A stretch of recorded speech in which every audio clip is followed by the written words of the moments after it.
Assalamualaikum warahmatullahi wabarakatuh. Sampurasun.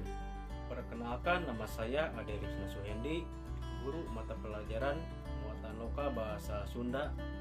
Selama menjadi ASN guru, permasalahan terberat yang saya hadapi adalah ketika pandemi COVID-19. Pada saat itu saya dituntut untuk tetap memberikan pelayanan terbaik kepada peserta didik dalam proses pembelajaran.